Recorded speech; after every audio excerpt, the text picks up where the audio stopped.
कि या न सरकार मेरी है, कि ना ये सरकार मेरी है ना ये रब मेरा है, ना ये सरकार मेरी है ना ये रब मेरा है, ना ये बड़ा सा नाम मेरा है।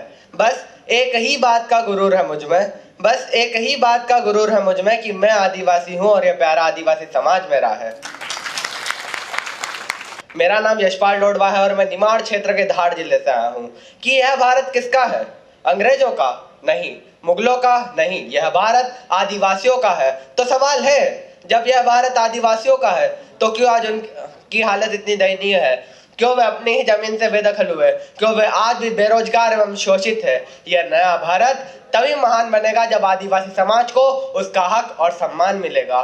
कि तूने जो नफरत का बाजार सजाया हुआ है, तो कहता है आदिवासी पराया हुआ है, तो आजा दिल चीर कर दिखलाऊं मेरे वतन का नक्शा, भारत मेरी सांसों में समाया हुआ है। आदिवासी समाज मेहनती है, ईमानदार है, लेकिन अक्सर वह अपने अधिकारों से अनजान रह जाता है। कि आदिवासी समाज आज भी शोषण झेल रहा है, जमीन छीनी, जंगल छीना, अधिकार दबाए गए, फिर भी वह अपनी धरती, परंपरा एवं संस्कृति से अटल है। वह शोषण झेलने के बाद भी भारत की आत्मा से जुड़े हुए हैं। कि लूटने और बिखरने का चलन मांग लिया, कि लूटने और बिखरने का चलन मांग लिया, हमने हालात से शीशे का बदन मांग लिया। सब खड़े थे तकदीर के दरवाजे पर, लोग दौलत पे गिरे, हमने वतन मांग लिया। अगर भविष्य बदलना है तो युवाओं को आगे आना होगा, और जब बात आदिवासी समाज की है तो युवा ही असली क्रांति के वाहक है। आज के युवा केवल सिर्फ कल के नेता नहीं, बल्कि आज के सैनिक है। अगर युवा जागेगा तो समाज जागेगा, और अगर समाज जागेगा तो भारत देश जागेगा। तो आदिवासी युवाओं, उठो, आगे बढ़ो और अपने समाज को नई ऊंचाइयों तक पहुंचाओ। A society becomes more stronger when it choose service not selfishness. आज आदिवासी समाज नौकरी की तलाश में भटकता है, लेकिन असलियत तो यह है कि जो नौकरी शब्द है वो नौकर से बना है। क्या हमारे वीर बिरसा मुंडा नौकर बने? नहीं, वे नेता बने, वे क्रांतिकारी बने, वे समाज के पथ प्रदर्शक बने। हमें नौकरी लेने वाला नहीं बल्कि नौकरी देने वाला बनना है, क्योंकि आदिवासी समाज में, आदिवासी युवा में, आदिवासी में वह ताकत है कि वह खुद का रोजगार खड़ा कर सकता है और अपने समाज को आत्मनिर्भर बना सकता है। अगर हम हमेशा नौकरी पर निर्भर रहेंगे तो हम हमेशा आदेश मानेंगे, लेकिन जिस दिन हम नौकरी देंगे उस दिन हम आदेश देंगे, और यही असली आजादी है। The biggest need of today's time is that we should not leave our tribal society alone. हमें आदिवासी समाज को अकेला नहीं छोड़ना है, बल्कि समाज के अच्छे लोगों के साथ कदम से कदम मिलाकर आगे बढ़ना है। हम हमारी परंपरा को भी बचाएंगे और तकनीकी को भी अपनाएंगे, क्योंकि जो समाज परंपरा के साथ आधुनिकता से जुड़ता है वही समाज मजबूत बनता है।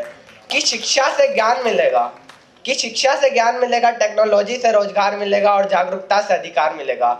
मुझे कहते हुए बड़ा अफसोस होता है महोदय कि वही हमारे समाज का आज आदिवासी युवा नशे की हालत में पड़कर सुबह काम करने जाता है और नशे की हालत में घर लौटकर अपनी माँ, बहन, पत्नी को पीटता है। वही हमारे समाज का आज आदिवासी युवा नशे की हालत में कई असामाजिक घटनाओं को अंजाम देता है और फिर कहता है कि 4 बोतल फोड़ता काम मेरा रोज का।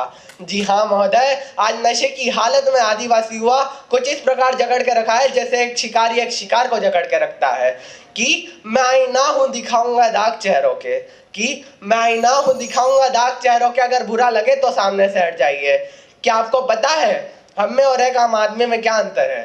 आम आदमी जल, जंगल, जमीन को एज ए रिसोर्स की तरह देखता है, संसाधन की तरह देखता है, लेकिन हम हमारे भगवान की तरह देखते हैं।